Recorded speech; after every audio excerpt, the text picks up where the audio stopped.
I grew up a good percentage of my life over in Europe. I only spent a few years in Canada growing up. My first records were, the Beatles and T-Rex, and then from there it went on to things like Creedence and Simon and Garfunkel, all kinds of stuff. There's no question that I've been influenced by a lot of the best singers. I listen to them all, the Sam Cookes and then Aretha Franklin's, and there's a lot of other R&B based singers which I really, really like. James Brown or Wilson Pickett, There are also, other singers I was really influenced by were guys like Steve Marriott. I was a big fan of his voice. And it's funny because he's not really recognized as internationally as he could have been. For my ears, one of the finest British voices. Really great.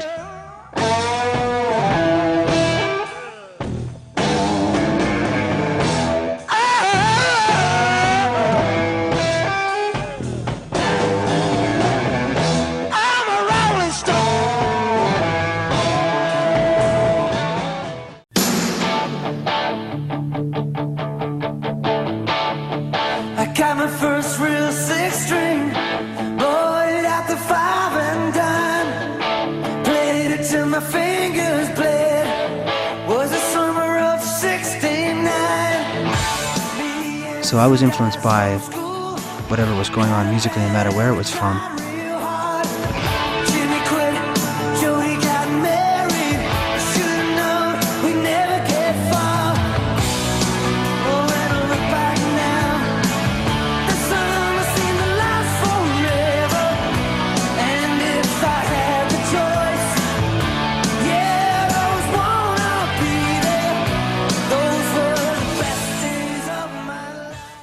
Sometimes the directions on songs are pretty obvious. 69 turned out on Reckless, and it's sort of a metaphor. Pretty obvious that it would be nice to just do it very simple, not to clutter it up with things. The simpler, the better.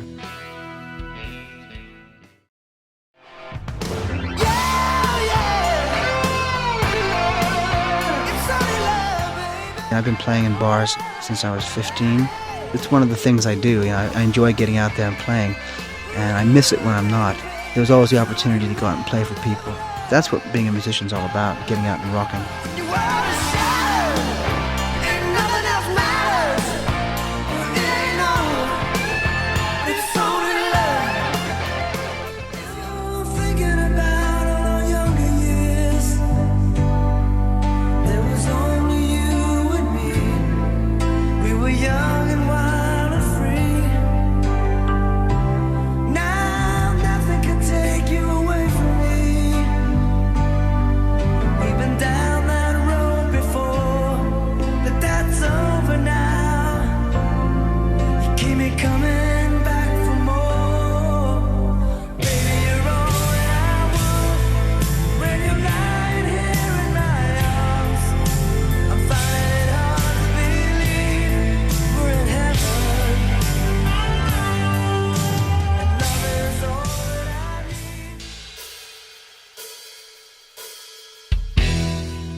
Sometimes when people would talk to me about things, I say, "Hey, listen, I'm just a singer in the band.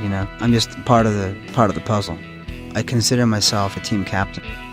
There's a lot of people here that are very significant, very important. Keith Scott, my guitarist, and Mickey, my drummer, and of course Mutt producing, and there's a lot of people that were really, really very, very important. I just consider myself one part of a very talented group of people.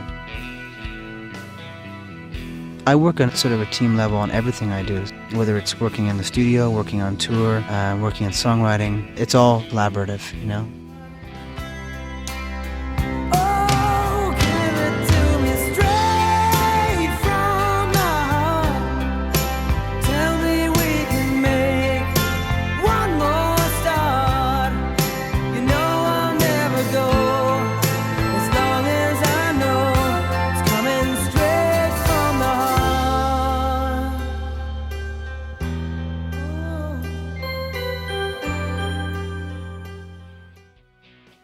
I'm not terribly prolific, even though I do spend quite a bit of time at it.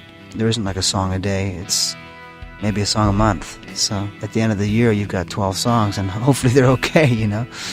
So that's sort of how it works.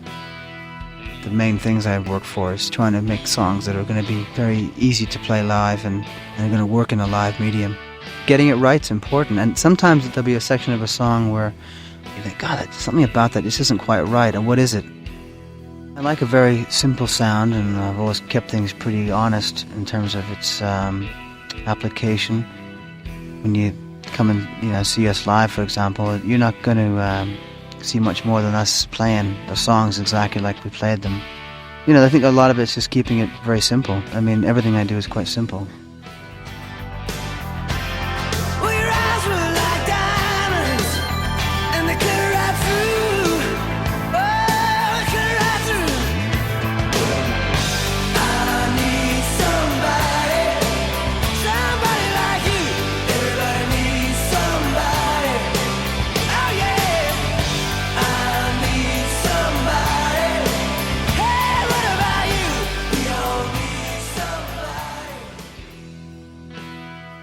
You can write on everything I do it for you, just from watching the film, but you're certainly not going to be guided by the images of people wandering around with lutes. I was guided, if anything, by coming to terms with a lot of the facts with your own life, and it's an inspirational song. I'll prove to you we belong. I'll be the wall that protects you. And I wanted to write a song that had some, like a positive message, something that was quite up. Inspiration. Yeah, hey. Let's make it all for love. Let the one you hold be the one you want. I've never been into this for much more than just the fact that I love music and I love singing. I always wanted to make records. Right now, it's great making records and going on tour, so I'm doing what I want to do. I got a good job.